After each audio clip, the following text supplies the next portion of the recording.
Men are the prize, the podcast. I missed you guys. How are you doing? I feel like it's been a lifetime since I've talked to somebody, but I'm back. The mic is here. It's hot and we're ready to talk. I hope you've had a great week.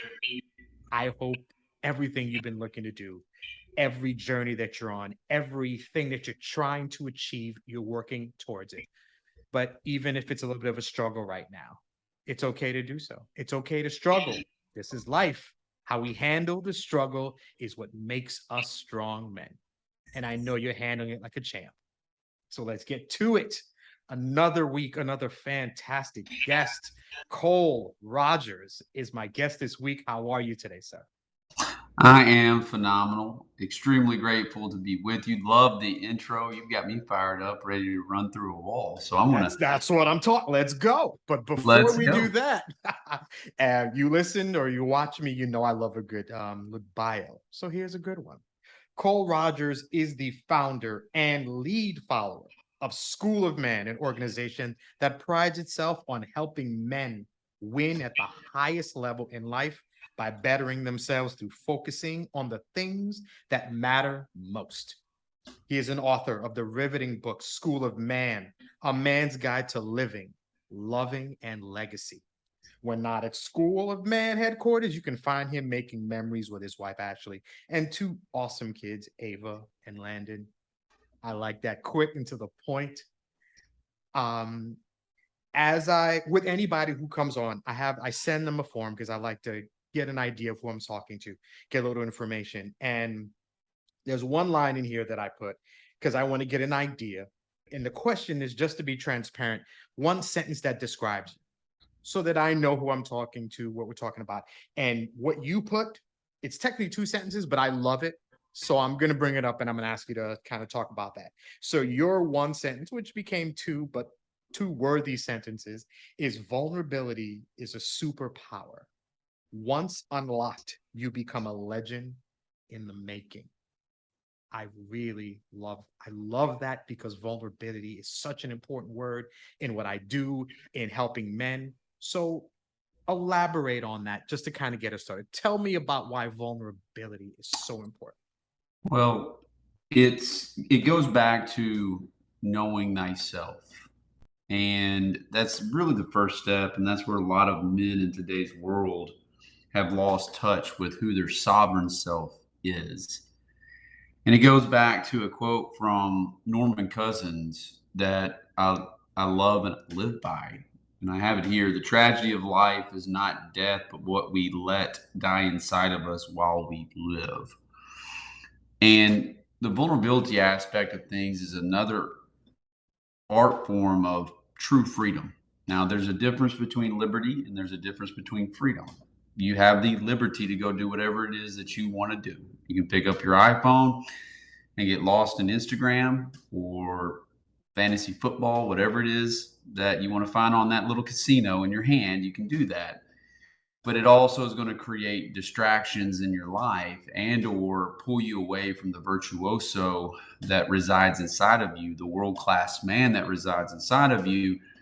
And typically, if you're having emotional turbulences in other parts of your life, it has a major impact, whether you know it or you don't know it, on the things that matter most in your life. And what I mean by that is where you as a man want to go is where your heart goes. And if I've got so much on my heart, meaning like I could be crushing it in business. I own three businesses, but I'm not a guy that leads with his resume. And the guys that typically lead with their resume, there's some choppy water in other parts of their lives because their identity is wrapped up in that part of their life.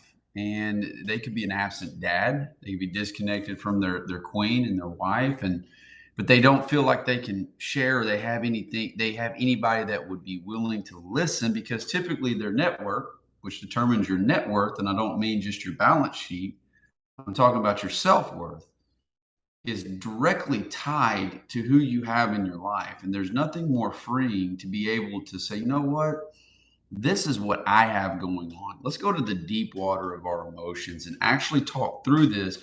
We're not, our past isn't a house to be lived in, it's a house to be learned from and to help us grow. And there's nothing more liberating and more freeing once you can free yourself and the shackles off of your heart and really unshackle the hero inside of your soul. And it becomes very refreshing to the world around you because you then become real. You become not just, you go through this phase, you become raw, then you become real. And every one of us communicates, but very few connect. And it's the 1% that who connect is who change the world. But that has to start with vulnerability. If you think about just the greatest leaders or people that you would follow, men, women, it doesn't matter what organization they're involved in. It could be in a family setting, it could be just at your church. I don't care. The vulnerable leader, the one that is perfectly flawed, he or she leads with that, but they lead from the angle of like, hey, all these things in my life have happened for me and not to me. And it has got me to this place to be this messenger, this teacher. And it is so freeing to be here to help you to learn and grow. And that's how it becomes a superpower. And that's what I mean, because you don't have anything holding you back at that time. You're not walking across the bathroom, looking in the mirror and downgrading your self-worth because you're scared to death to share the real stuff in your life because you don't know what the other person is going to think or say, or maybe you just don't have those people in your life to be able to connect, hold you lovingly accountable, and then say, you know what, focus on the worthy. I mean, this is a part of the process. You got to trust it. And I got humbled 5 years ago and got taught a major lesson. And 5 years ago, I was asked to come on a podcast. Well, it was just a radio show, Christian radio show here local to Little Rock, and it's got a large viewing. And I had just graduated from Navy SEAL Hell Week simulation as a civilian, and my teammate died at my feet. And prior to that, my wife and I we weren't in the best place, and I was very much absent from my children. My businesses were booming, so I thought that the bank account would take care of itself. My wife and I, we had met on eHarmony 5 years ago, but we immediately met. I moved to Little Rock from North Carolina, got married, had kid one, kid two, Ava Madison and Landon. Ava Madison flatlined on the table. Thought it would wake me up, but all I did was grind harder and go make more money, take care of the family, build a lifestyle. Landon's born a year later. And with that being said, we never gave those first 5 years any space to build our relationship and our marriage. And I could see that, and I could see me heading towards a cliff, if you will. And I battled Adderall behind the scenes, cocaine off and on. So I had all these shadow sides to me, but I would present myself as this guy that has it all together. He's the guy that's growing a 7-figure business, building building up other people on his teams, and just living the that lifestyle that is really preached to us, especially in this country since we were little boys. Benchmark yourself on athletics, benchmark yourself on money and power, sex, women. Those are kind of the things, and if you mark those boxes and check them off, you to yourself, you're doing good. And really, to take it back to where I started with this story, I was on the path of rebirth and reinvention, and that just doesn't happen one time. But I was still white lying to my wife. I was still covering up a lot of things. And this Christian radio show gets a hold of my story. They asked me to come on, and we've been in therapy for 2 years. We've been going to therapy on our own, then we come back and go to therapy together, etc. I literally, for about 2.5 hours, just riffed my story. At that point, I had a mic in front of my face. I said, you know what, the hell with this. I'm ripping it off. I don't care anymore. I don't care about what people think about me. I don't need their validation. I don't care, if my clients decide to fire me, which none of them did, and then, I just, at this point, I don't care what my network thinks either. I have to get this off of my heart. And so I told the whole story, and the only person that had not heard the whole story was Ashley. So that's when I went through that process from, well, I was raw, now it's getting real. And it could have went one of two ways. It could have went like, I'm never doing that again because of the pain I caused my wife, seeing her cry at the end of the therapist's couch, and me just holding my head in my hands saying, here we go again, self-sabotage, here we go again. And JC McDaniel knife handed me saying, well, there's nothing I can fucking do for you. You need to unfuck yourself. And that stuff resonates with me. I don't need someone to tell me what I need to hear, or excuse me, what I want to hear, or what I need to hear. So that right there, though, sent me into a totally different trajectory, because pain is one of the most beautiful things in our life when you can distill it down and understand why this is happening for me. At that point, it was either I lose everything that I've been working my ass off for and just say, screw it, I'm out. We can just make this easy on ourselves, I guess. But that's not my way, and that's not hers. So I decided to go into the arena and focus on the worthy and the things that matter most. And at that point, I had to become a very unreasonable man. I had to start making the world adapt to me, because that's where progress lies, where the reasonable man, he adapts to the world. And, for over 5 years, and this is when it came full circle for me, and why vulnerability is a superpower and how this stuff works. I would relive this day over and over and over again.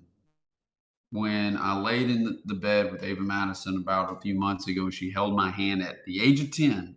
Mind you, this happened at the age of 5 with her. And she said, Dad, you're the best dad in the world. You're the best man I know in the world. The only way I was getting to her heart was through that right there. And I would relive that fall day 5 years ago with my wife. Do I want to go through that pain with her again and inflict that kind of pain again? Absolutely not. But what it is I would bring myself back to that spot to remind myself and humble myself and keep myself grounded, because there's always a former self inside all of us to constantly be chirping in my ear, in the back of my mind, to, hey, hit the easy button.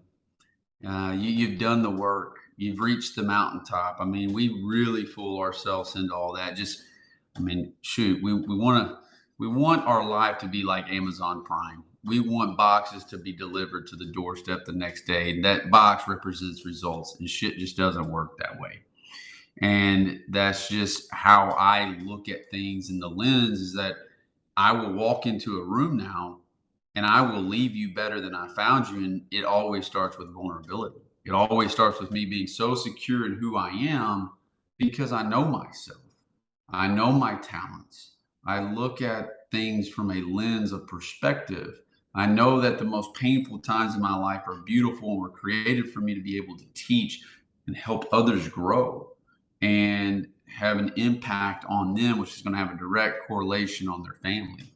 I know that's a long answer to what you were asking, but that's where that really is rooted and where it comes from and what superpowers look like.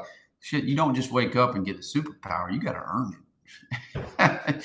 you have to earn it, every bit of it. And so, if we would have more leaders and more men and more women and those that hold positions in this world would be truly vulnerable and say, hey, I don't have all my shit together, and these are the things in my life, I think you would see a different world, and it would give people permission to find them sovereign selves, which is the greatest gift you can give yourself. Excellent. I'm already enthralled by you already, and just with one question. So I think this is going to be great. So I think that was a great foundation you gave us. So we're gonna get right into it. If you are a new listener to this podcast, welcome. If not, you know where I'm going. Men are the prize is the podcast name. The word prize is one of my favorite words. I take for the letters. We're going to talk about characteristics that make a good man. The first letter in the word prize is P. The word is purpose, defined as reason for which something is done or created or for which something exists. So while I'm sure and I know I heard it, I'll ask you again, what is your purpose now? God created me specifically to be an instrument of impact. And that's not a YouTube clip. And that's not Jocko or Eric, the hip hop preacher, or any of those. You know, that's stuff, and those sound bites are incredible. I love them. We all do. But the only way you find out not just why you were created, but who you're here to serve is by going through the fire. And I am here to leave people better than I found them, to help them capitalize on their gifts, turn men into being world class men. You know, that is something that's being lost in today's world. But I'm an instrument of impact. I'm here to better men by helping them focus on what matters most. Your why is directly connected to your pain in your life. And you can say that, hey, I have this why. And you can read the Simon Sinek book, Start With Why. But until it's tested, I'd like to see if that why is true or if it's just something that you wanted to post up in an Instagram story just to catch some attention. That is the absolute truth, is because purpose is what pulls you, not pushes you. There's two different levers there. A push is the motivation you need to get out the door, to do the things, to do the shit that you don't want to do, that you know is going to make you successful. But then when it rains or it snows and you have to go and put a barbell on your back and put 300 pounds and do back squats, and you're training for something and you go run, you're not a conditional man. You're an intentional man, because that why is pulling you to go do that, because your feet hit the floor. There's not one excuse that floats in your mind, because it's directly connected with your who. That's just it. Like, people forget the who part. We are motivated and inspired by the who's in our life. The more you look at people in your life that need you to be the first, the most unique, the most just badass version of yourself, that why becomes a little bit more crystal clear. It really, really does.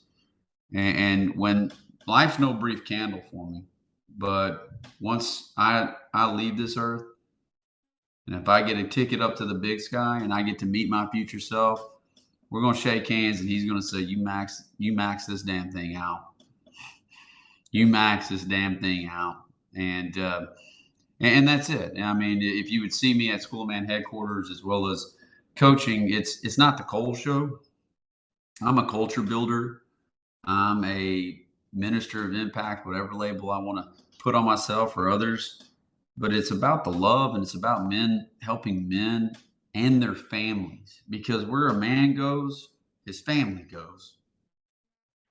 And it's just helping, again, them find them sovereign selves, and just basically looking at life in a totally different lens and just operating from a totally different vantage point, which just fills my cup and gives me joy more than anything.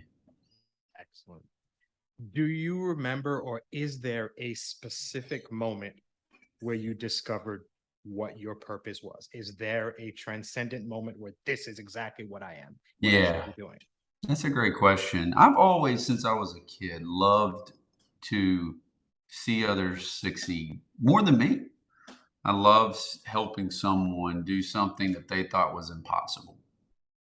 But it was when Kurt died, and when he died at my feet, it really shook me to the core. He and I were swim buddies, and you go through a spiritual transformation at that point, because he and I were locked arm to arm for over 3 days, no sleep, and pushing ourselves to the proverbial limit, going from 50 people to 9.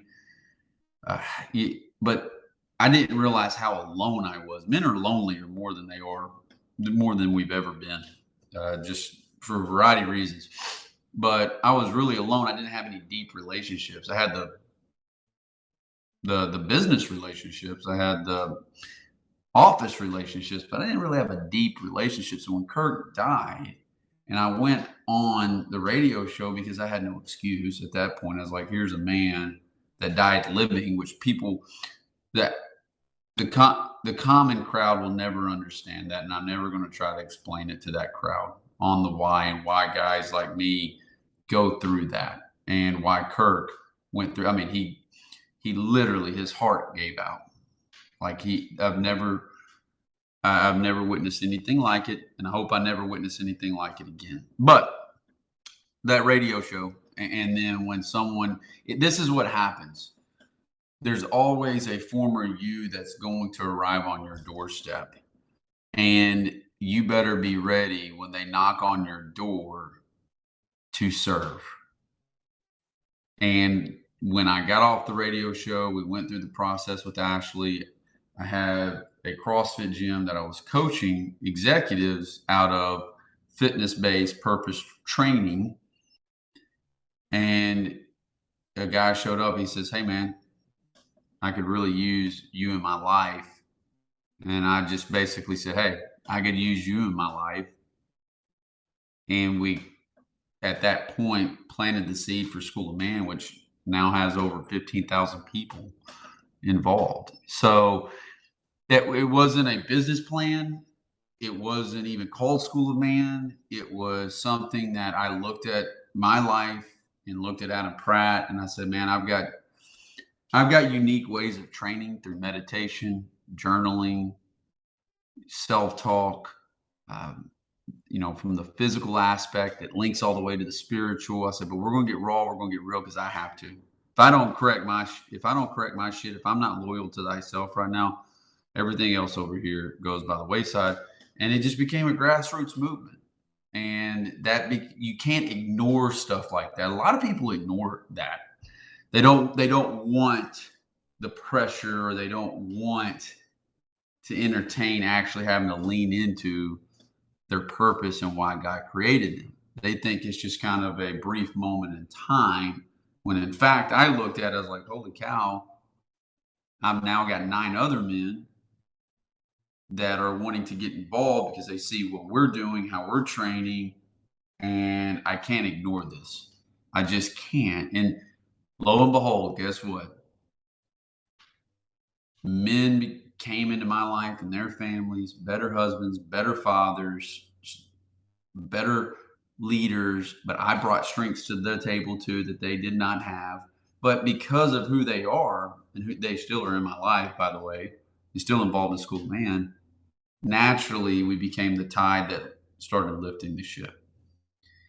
And that's that 5 years ago. Really, it was in 2016. So it was 6 years ago that I fully started to grasp why God put me on this earth. Like it's kind of your origin story, and Yeah. a lot of us men don't have that yet because we don't really know who or what we're supposed to be doing yet. So it's always interesting to talk to men and find out when that proverbial light switch turned on and they understood what they were going to do. Um, I wanted to just kind of step off the question. If you could think of one characteristic, obviously I have four, a little bit more than that, but in your mind, one characteristic that you could give men right now that would improve men's lives, and then by extension their families, and by extension our communities and our nations and the world and everybody, one characteristic that you could give men just across the board, what do you think that one thing would be? For prize, you have E as expectation. That's what I have, right? For me, I would put ethos. And now this is a I wouldn't say it's a hard characteristic, so let's call it a soft characteristic. And what it basically means is having the confidence to have a stand. So my ethos is my constitution. If every man had his ethos, his constitution, if you will, his doctrine, and again, it takes time to develop. That becomes your shoreline. It becomes your shoreline because your purpose is always going to get tested, and it should. And you're going to have to practice resiliency. Then you've got the zeal, the excitement, the energy, and then there's the expectation side of things.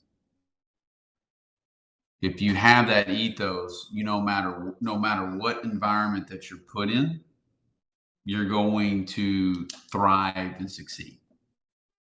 And a good example is this, and I have an ethos, and typically what I like to do, before I depart any meeting is I actually recite my ethos to the crowd or to the one person or whoever it is, and I just leave them better than I found them. But a part of my ethos is that as a man, I will make mistakes, and I will own those mistakes and suffer the consequences. Well, earlier today, when I got home, and so did my wife with the kids, she wasn't feeling good. Ashley wasn't feeling good, and my shadow side came out. So our shadow side is that former self. It's who we regress into when stress hits. I'm big into psychology, and today was a high tempo day. So we get home. I sit on the couch, and I wake up at 3:45 a.m. every morning. Hit HQ, train, sweat, connect, grow, and my day is set, and I go execute. This afternoon, I sit down, and she made a comment along the lines of her day was so busy. Me, this is old Cole that came out, and I get up and I just chuckled. I said, "You were so busy, what, returning packages that you purchased from Amazon?" And then I went into this office and laid on this couch right behind me and laid down for 20 minutes. Didn't think anything of it. I made kind of a joke about it all. My daughter was sitting right beside her and she saw me disrespect her mother. She's 10 now. Okay. Didn't occur to me until I walked back into the kitchen and I get the cold shoulder. We've all gotten the cold shoulder. I don't care who you are. Even the guy off The Simpsons, the Flanders, he's got a cold shoulder. But so I go to pick up Ava Madison from dance. Ashley and I talked about it. I took extreme ownership and no excuses. Your mind wants to take you to a different place, wanting to make an excuse about the meetings, the waking up at 3:45 and all that. It's not going to work. I went to go pick Ava Madison up before the podcast and I said, "Hey, Dad's got to take ownership. I made a mistake. This is my ethos that I could not ignore." And here's the deal, baby, that Daddy disrespected your mama. Hurts Daddy to say this, but I just want you to know that Daddy's not perfect. I recognize it. And I want to hear from you and what your thoughts are and what it made you feel like. And she talked to me a little bit, right? And again, I wanted to kind of jump in and take control of the conversation because control is a big thing of mine, which is just nothing more than an insecurity. So I think going back to the characteristic piece, that is directly tied to my self-worth. If I have an ethos and I have a stand, no matter what's thrown at me, even if it's at my own hands, I'm in control of my self-worth. If I would just let that go and did nothing about it, it would fester. It would be turbulence like we talked about at the beginning. So that's a very deep characteristic. The easy one is I do today what others won't so I can do tomorrow what others can't. I'm going to do the work where it won't work. It's that simple. And that's the number one theme I see in coaching men, even from the most elite levels that I get to be able to coach with, guys in the MLB, CEOs, just men that are rocking and rolling. Everybody needs a coach. I don't care who you are. And every single guy, from a CEO to a guy in the NFL to a guy that I met with on Tuesday that works for Central Arkansas Water. Thank God we have men like that. The number one thing we're all looking for is to always upgrade our self-worth. Always. So that's, and that just takes a lot of deep work, and it takes a lot, again, discipline equals freedom. Yes, but at the same time, you have to be able to you got to be able to put together the consistency to get what you want out of life. And when things are thrown your way, you better have a shoreline, or else you're going to be brought back to doing the things you were doing before, which they're not is not producing the results that you're seeking. The next letter in the word prize is R. The word is resilience, the capacity to recover quickly from difficulties, toughness. So you've already told us a few situations, but we'll see if you can kind of dig into another. Can you think of a situation, something that has happened to you that kind of showed you a resilience that you didn't know you had? Yeah, blowing out my Achilles and being out for 2 years when I was 26, 27. And that was the first time I was really tested. And as an athlete, as a very active guy, that really, and at that time too, I moved from North Carolina to Little Rock, and I went from making about 130,000 to 60,000, and then it went to zero a year later with the mortgage, utilities, etc. I know what financial stress feels like, 100%. And when I blew my Achilles, because I'm in sales, I had my mom drive me around, and I would make cookie calls. They were just cold calls on businesses, and I would drop off cookies to the business owner or the HR department, etc., and just to form a relationship. But when I blew my Achilles, and then I had to have a second surgery, or blew my Achilles, surgery did not go well, got staph infection 6 months later, was in the hospital for 5 days. A year later, had to have another surgery. So it was about a 2-3 year ordeal. But I quickly had to get myself back to baseline, because I was, at the same time, I was dating Ashley, was engaged to Ashley, getting married and starting a whole family. And that was the resiliency coming out in me to, I didn't let my mind take over. I did not go to the negative side. Why did this happen to me? Woe is me, pity party Cole. No, I just went to work. I just went to work. And that's, I look back, and that's part of who I am. When you see a scar running from your heel all the way up to your mid calf, and you couldn't walk for 2.5 years, and you couldn't run, and then you were scared to death to run a mile, and then all of a sudden you run next to somebody and they say you can do it. That belief system kicks in, and you run that first mile. It's like, holy cow, man, this is incredible. Like, just absolutely incredible, busting out of that mental plateau. So that would be the time that I would say, from a resilience perspective. I've got a lot of other ones too, but that would be the one that I would go back to, because I see the scar every day. I hear you. I skipped the I in the word because we'll come back to it. Okay. But the next letter in the word prize is Z. The word is zeal. Zeal, enthusiastic devotion. Oh So, yeah. a little bit of a departure here. Aside from the work that you do, Hmm. and aside from family, what are you enthusiastically devoted to? Man, that's a great question. I love it. I love it.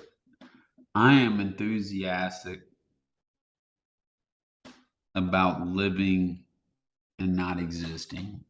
Every day that I get to wake up and I get to go do what I was created to do. I do what I love and I love what I do. And that is the greatest gift I can get. That's what I journal about every day from a gratitude perspective.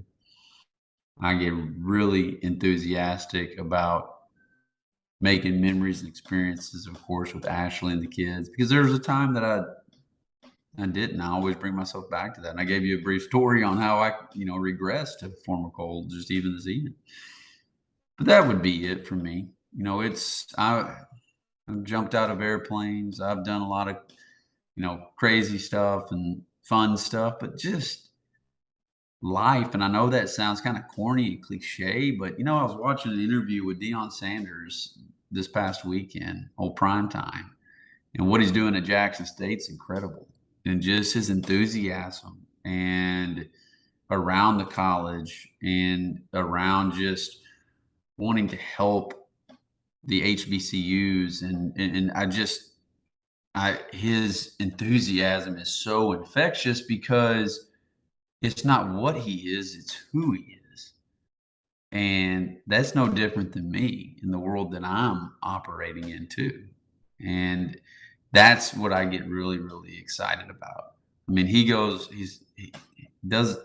doesn't need the money. We all know that, but here he is at Jackson State in a beat up football field, facilities in Mississippi, and he's got the world tuned in, and he's changing kids' lives, and that's just and he he inspires me to be a better me. So, with that being said, that's my zeal. Very similar to Dion, Coach Prime. It's Coach Prime. Um, you kind of mentioned something I want to get into. Is there a moment again for you to think back where you really, when you stopped surviving and started living? Was it before you started doing everything? Was it because of what you do now? When did you just, before you just kind of rolling through life as opposed to now appreciating life? Is there a Man, specific moment you can think of? there, yeah. So this actually goes back to when I was 19. And granted, you have all these little moments along the way, right? But it was a book that was laid on my desk. I was an intern. I was 19 or 20, and I was working for a insurance brokerage house here locally. I don't even remember this lady's name, but I remember what she looks like. And I'd been out all night partying, and she could tell I was just there to basically collect a paycheck and learn a little bit about the business. She lays a book on my desk, 12 Pillars, and that was the first book I ever read voluntarily. And I'm a ferocious reader right now. I mean, I'll just chew through a book. Uh, I love them, and that sent me on a different trajectory. Like it really started expanding who I am and my potential. And that's when I quit the survival mode and started the living mode. Now, you go through these periods, especially when your growth is messy. It's always hardest in the beginning, it's messy in the middle, and it's beautiful when you find your new self and your new starting lines. And when you are in the world of developing yourself to be a man of depth who has a mammoth heart, it's you're going to kind of go through the dips at times. So that's when I first recognized there was a difference between living and existing and just surviving. And then really where it hit me again was it was in a Mexican restaurant in Springfield, Missouri, and I almost died because I choked on a burrito. I had acid reflux so bad because of the amount of stress that I had in my life. Had to answer the emails as fast as possible, the text messages as fast as possible. When you're making really good money, you gotta be at your client's beck and call. Basically, sold my soul to the business, right? That's another form of survival. That's not thriving or living. And that night, a burrito or a chimichanga, I can't remember, locked up, and that would happen all the time to me because of the acid reflux, the stress. And I go to try to throw it up in the bathroom, wouldn't come up. Literally cut off my my windpipe, my oxygen. And finally it did. What felt like an eternity. I'm sure it was only a handful of minutes. And I just told myself, like, this isn't a way to live. I mean, I'm going to sit here and die in a hotel room and just due to stress. And I was like, I'm done doing this. This is not freedom to me, because that was just at that point I was just surviving. I really was. Okay. Okay. Mentioned it before, the last letter in the word prize. The letter is E and the word is expectation. And Mhm. it is defined as a strong belief that something will happen or be the case in the future. So, School of Man. I walk in and I'm looking to grow, to be the man I'm supposed to be. Yeah. I don't know. This is going to be a time for you to expound upon what happens, but when our time has come, or if the time even really ends with you, what's the expectation from you for that man who spent time with you looking to become better? Well, like I said, and I've said a couple of times, re- regardless, I'm going to leave you better than I found you. And the most successful men, the most successful people in general, take something and immediately apply it. They don't sit on it. They don't wait. And I'm going to ask questions just like you're asking me questions. I want to connect with you. I want to connect to your heart. Let me speak to your heart. I'm going to let you see things in a different light, different vantage point. And what comes out of that, the expectation I have for you is for you to apply it. Now, whether you do or not, I'm not responsible for your results. That's something I had to become really clear with myself on. No one's responsible for my results. And that is my expectation, is that you immediately apply what you learn, your training, your growth, and you run towards the heart. And you don't do it one time, you do it over and over and over and over and over again, because enthusiasm's abundant. Its endurance is the rare jewel that we all seek. This is in order to become a legend, you got to have longevity under your belt. You do, and constantly reinventing who you are at the core. That's my expectation, is for you to go be a force of good in your way and be the standard. I don't surround myself with people that just meet the standard. You become the standard. Like, you talked about your kids, and I'm a stay-at-home dad of four. Oh man, I have a son, incredible. three daughters.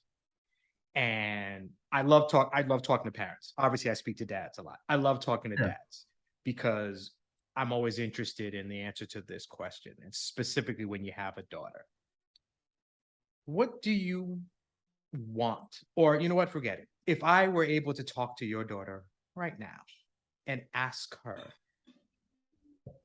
not because of what happened today, but Yeah. but in general, what kind of man is your daddy? What do you think she would say? A loving man, a man that would do anything for my mommy, my brother, and me. A man that inspires, helps others, a great leader, leads by example. He doesn't have to say a ton. You can just watch him. That's my daddy. He's my superhero. That's what and she knows, and we're a very vulnerable home. So we talk with our kids, just the 11 years Ashley and I have been together, and I talk about the scars and the trials and tribulations I've been through in my own life. There's a couple of things we leave out because they're too adult to talk about, of course. But that's what she would also say, is that he's the most honest man I know, because I've worked really damn hard to be that honest man. Because white lying is still a lie at the end of the day. And that's what she would say in her own little words. Big words, but Words nonetheless. yeah, words nonetheless. I like to talk to dads because I think a lot of how we see ourselves is the perception we think people have of us. And I think there's no better gauge of the kind of person we are than our kids. I've always said to people, your friends will tell you who you are, your kids will show you. Because for me, my kids are my agents. My little rant here. Because I'm stay-at-home dad, because I'm here, I'm raising the kids, feeding them, taking them to school, sports, practice, whatever. But I'm not with them all the time in person. But when I send them out, in essence, I'm with them. And I want people to see good people Yeah. when I leave the house. So I always think seeing my son who's 18, and I'll maybe watch him when he doesn't notice me watching him. And if I see him open a door for a woman coming in, I wasn't there to do it, but he's chivalrous on his own. He's respectful on his own. My daughters are respectful on their own. And that's one thing I take pride in, aside from just trying to be a good man. But if my kids are good, chances are I'm a pretty good person myself. That's And and powerful. and I take that. It's an important thing. Sadly, a lot of men, and I'm one of them, we kind of wrap up our self-worth in what we do. I'm a Yeah. dad. That's that to me, and I work on that, and especially with a lot of men that I talk to. We wrap ourselves in what we do and who we're raising and who we're the spouse of, as opposed to who we are. Yeah. And I am Harvey, but I'm dad also. So which one's first? Am I Harvey first or my dad? There's so many different layers to it. But I love hearing men talk about their kids because that's real to me. That's raw. I'm awesome. I do this. I make a whole lot of money. What does your 3-year-old think of you right now? That's the guy that I want to talk to. So I always love hearing that. I love hearing a man talk That's about his powerful. children.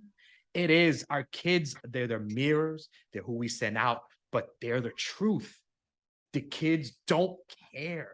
Your daddy, you could be a multimillionaire. You could be playing in the World Series right now. You could be coaching CEOs. You're just daddy at home, and she'll tell you when you suck.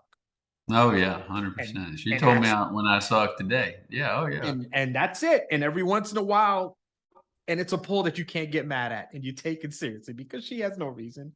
I'm saying it because it's true, and I love you, and I love that for my kids. Mm. And with that, we can go back to the middle of the word prize. The letter is I. There is no word for this letter. It is a representation of you in this particular case. So we're going to take away the shackles of dad, of spouse, of CEO, of teacher, of coach, of best friend, employee, all the things that you do. All that stuff gets thrust to the side when it is just you, Mr. Rogers, at your core, dark room by yourself. Who are you?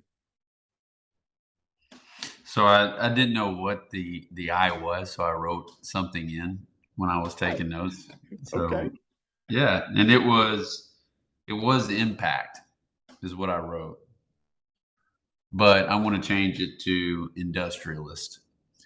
And not in the traditional sense of what we think, not the Elon Musk or the Carnegies or anybody else in the world. I'm talking about the industrialist when it's just me, dark room, victory hour, me checking in with me. I'm a builder of men. I'm a builder of culture, my culture in my home with my wife, my kids. I'm an industrialist. I am someone that wakes up extremely enthusiastic about living and not existing and building a world class life. And that's what I do. And I showcase that. And I don't have to lead with my resume. The people that come into my life for a reason. And not only do I build them up, but they build me up. And I surround myself with the very best. And I know for a fact that if a guy texts me or family member needs me, I'm built differently. That's just me. That's my label. I'm built differently because I'm an industrialist. I'm the guy you can count on regardless of the hour.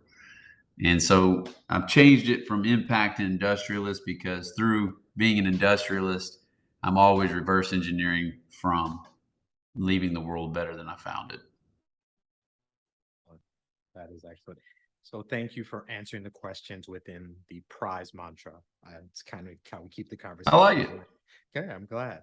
I have a few more questions, and Yeah, I will send you off. But cool. first, um, there's two things that I've recognized with talking with men, and obviously this podcast is a space to get men talking. I don't want men to shut up. I want them yakking. I want to hear it. I want other people to hear it. I want them to hear themselves speaking. That's how Yeah. we deal with life. Get it out. We don't hold it in. There's two things I've recognized with men. We really don't value ourselves enough to Yep. take care of ourselves. We're raised to take care of the house, the spouse, the kids, our friends, everybody around us. But we don't value ourselves enough to take care of us. And one thing I know men don't do is they don't take care of themselves, so they don't self soothe. What do you do when life is kicking your ass? When it's a struggle, you said something bad to your wife in front of the kids and you just feel crappy. And what do you do for you to kind of get yourself back, to kind of get yourself centered again? What is your escape? So going back to the ethos that I was speaking of, the first paragraph of my ethos goes like this: as a man, I will treat every day as it is my last. I will take on the everyday responsibilities as a man with a warrior mentality. I will not exist. I will live. I'm loyal to God, myself, my family, my brothers, and my wife, and I will give my all to bettering my day.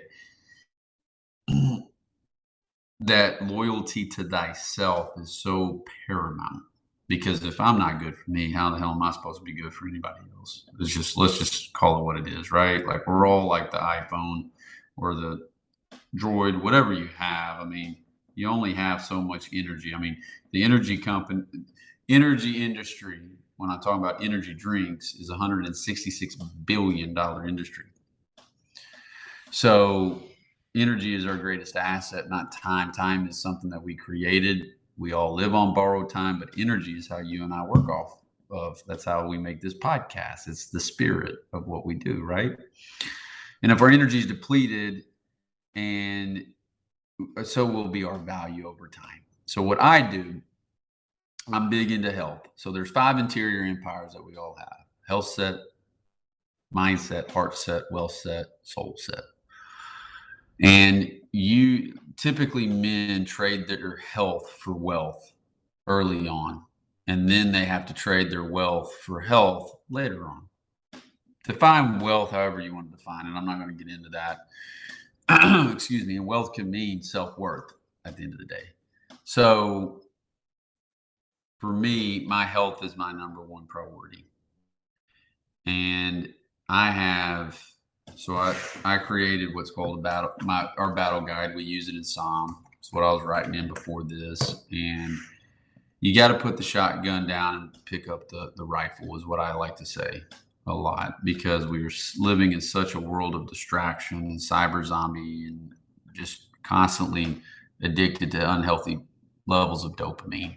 So for me, when things are running hot, or like earlier this year when we learned that Landon was autistic and dealt with ADHD, and you found a note that he said he didn't feel like he belonged in this world. And then my mom's cancer came back, and then our dog died. And I mean, the struggle is real.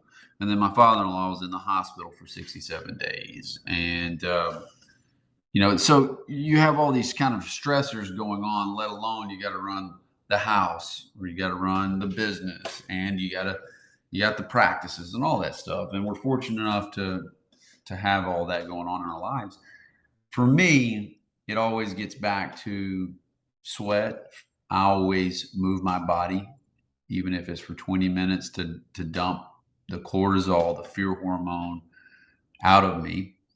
The next piece is connect. I'm big into meditation and prayer, have been since really 7 years ago, dealing with the monkey mind. So 20 minutes of it. And then the grow aspect is getting into my battle guide. Insight is so important. The awareness aspects of our life, the more aware you can be, the better choices you're going to make, which are going to equate to better results. But I've got to get away. I've got to silence everything. No technology, nothing. Even if it's a walk to the stop sign or it's me laying down for 20 minutes.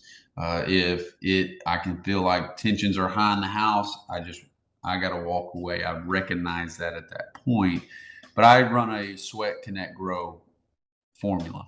And that's what we teach and preach and install within SOM and all of our new guys that come through, because it's been so beneficial for me. Because at the end of the day, you're going to run into it, and you fight how you train.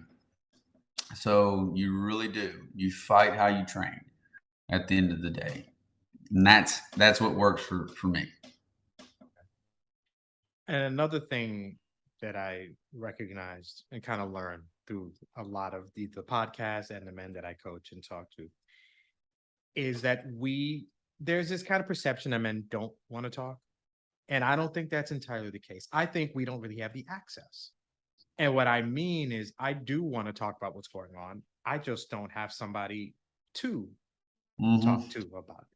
So through these conversations, I will really ask, okay, do you have a friend? Like, who's your boy right now? So I will throw that to you. Take your family out, your wife, those are easy. You do something really dumb today. Let's just kind of use you did what you talked about previously. You said something not the best thing a husband should have said. You said something dumb. And you know what? Later on, you go, you know what? Did I just say that? Do you have a boy? You'd be like, listen, man, I just said something so stupid. Actually, he's going to be mad at me for the whole day. I don't even know why I said that. Do you have that boy right now who you could call? I did something stupid. He'll mess with you. He's like, you know what, Cole, that was dumb shit. Why you say that? I don't know why you did that. But you could lay that at his feet. And then when that call was done, you were good. Do you have a safe space who is a person, a friend that you could talk to about anything and feel I good? have I have more than one, That's awesome. and yeah, I've got an army of men in the School of Man here at headquarters, of course, across the country. Our model is so unique and different, and it's not a sales pitch. It's just that's the one of the reasons why I created it. And men do want to talk, but they don't want to talk to everybody. That's just the truth. A lot of their inner circles are outdated, and they want to be in an environment. It's very much environment driven, culture driven, where they're sharing in adversity, and you have that space to where you can be raw, real, and vulnerable, right? Like you develop true brotherhood, not the artificial stuff outside, out there. So, that's a part of our process. That's why it's called the School of Man. Know thyself, learning, iron sharpens iron, as each man sharpens one another. But our process is it's a very stair step process that produces amazing results, and you get more than one guy that you can call. Um, it's not a come see us for a 2 day weekend and get the crap kicked out of you and expect to call your guys brothers. That shit don't work like that. Not this life. But yes, I'm very fortunate, but that's also the path I set on to create, which is how I found my why. I didn't, so that's why I had to create my environment. I became an unreasonable man and made the world adapt to me versus me adapting to the world. But unfortunately, in today's world, a lot of men are scared because they're saying to themselves, like, "Well, shit, I'm gonna call Seth, but why the hell am I calling Seth? Because he and his wife, they're they're not, they're not doing too hot. Or he's always calling me wanting to talk about chasing women, or how long are we going to spend in the deer woods, or whatever the hell, we're going to spend more time on the golf course than with our families, right? Like, don't show weakness, or whatever bullshit you've been taught, right? So, but yes, I'm very fortunate. Those are the men that have helped me become a better man and continue to help me become a better man. Awesome. That's good. It's always good to hear because it took me a while to find men who consistently have that brother, that a men who have like a tribe Oh of yeah. people they can talk to. And that's kind of the thing I'm trying to grow with these men. So it's great to hear that you have kind of a large group of men, all of which are somebody you can talk to. I think I have a large group, but then I have an inner circle. I have a Knights of the Round Table. I have a dream team. I have the guys that, I mean, they'll break my jaw, and in the best way possible. oh yes. Uh, Oh yes. Tim Craig, Zach Cox, John Kennan, Keith McCormick. I can go down the list, man. Like, but I'm also that person too that Sam goes where I go. So like that story I gave you earlier about me and Ava Madison. Well, I got to go make some better dads. Well, school man's in session tomorrow. I won't be there. They'll be in the classroom with their instructors. But on Friday, it will be something I put out there for the men of Psalm to learn from. So I'm always putting this stuff out there and saying, this is what I learned, guys. And then lo and behold, you asked me that question about what would your daughter say about you tonight and how impactful is that? Think I'm going to use that? Yeah, absolutely. I'm going to give you credit for it too. Thank you. I appreciate that. Yeah, man. We will complete it with this. This has been quite an impact. I don't want to steal your word, but I like it's been impactful. I've loved hearing you speak. You obviously are a great communicator, and we've heard you. We've mentioned School of Man a lot. This is your opportunity. Tell our watchers, listeners, how to find you. What is School of Man? What am I going to get out of it? Tell me everything. And also, if you can throw in there where I can follow you, social media, whatever. Cake it on. Let's hear it. Cake it on, huh? All right, cake it on. Well, first and foremost, the mission of Psalm is to create better men by helping each man focus on what matters most. Our number one goal is to create world class men, plain and simple. And the vision of Psalm is to be the most impactful organization in the world for men, not necessarily the largest. We look for quality men who truly want to grow, who truly want to be a force of good for this world. Where do you find us? Go to schoolofman.live, not live.live, play on words, live not exist, right? Schoolofman.live. There's a ton of stuff you can get involved in right now. I mean, get involved in our battle guide challenge. You go to schoolofman.live, you can take the battle guide challenge so I can help you put down the shotgun, pick up the rifle. A lot of guys are an arrow trying to find a target. That's why the battle guide is there. Okay. It also does come with the training series too. And I mean, I've got stacks of battle guides. This is the stuff I'm going to be leaving my kids. But that piece of the puzzle has helped me so much. And then you can also look at how the School of Man works, what we call the path. And the School of Man, just like what we've come to know, you've got freshman phase, sophomore phase, junior phase, senior phase, and master level phase. Each one is a stair-step process with instructors, with classmates. You do have an option to do self-pace, or you can get into the accelerator program. And then if you want to take it up a notch, then you will go through our crucibles. Those are strengthening scenarios, but they are done with your class and they are designed to forge brotherhood as well as let us help you become a better man by focusing on the things that matter most. And typically, when you put a man under stress, you're going to get a good idea of where he needs to grow the most, right? Mhm. That's the best way to start. And then pick up the book, schoolofmanbook.com, and you can find it on the website too. It's a great book, great testimonies from other men inside the organization. And then last but not least, you'll find us on Instagram, Facebook. I post a ton on LinkedIn just due to my professional network. So follow me too. I'm on all those platforms as well as Twitter. I don't post a ton on Twitter. We do a little bit on Twitter, predominantly Instagram, Facebook, and then LinkedIn. That's where you'll find us. But take the Battle Guide Challenge, pick up the book, get involved. Worst case scenario is you're going to get some great stuff, great free resources. And we're always offering free classes, like we're doing Psalm Talk right now. And it's to help men become better connectors through communication. So these men are going through a 6-week training, and then they've got their Psalm Talk coming up first week in December, and they get 4 minutes to deliver their Psalm Talk. So Yep. All right, that sounds excellent. I'm gonna go find you on LinkedIn as soon as Please we. do. That's definitely. This has been an absolutely fantastic conversation. I value and appreciate the time that you took out to talk to me and to my listeners. So thank you so much for this. I Well, thank really you for the space, and thank you for being a force of good and doing what you're doing. We need more. There needs to be more of us. So, extremely grateful. appreciate it. Thank you to Cole. Thank you to anybody who's watching and listening. I end this to just let you know another week is coming, another day is coming, another hour. Keep going. Life can be tough. Life will punch you in the face. Life is a lot of, bobbing and weaving, but you keep going. You keep maintaining. The struggle is real, but it's not permanent. You're going to succeed. You're going to do great things. Thank you for watching and listening, Men of the Prize, the podcast. And as I end with almost every episode, never, ever forget that you are a man and you are the prize. Have a great week. I'll see you soon.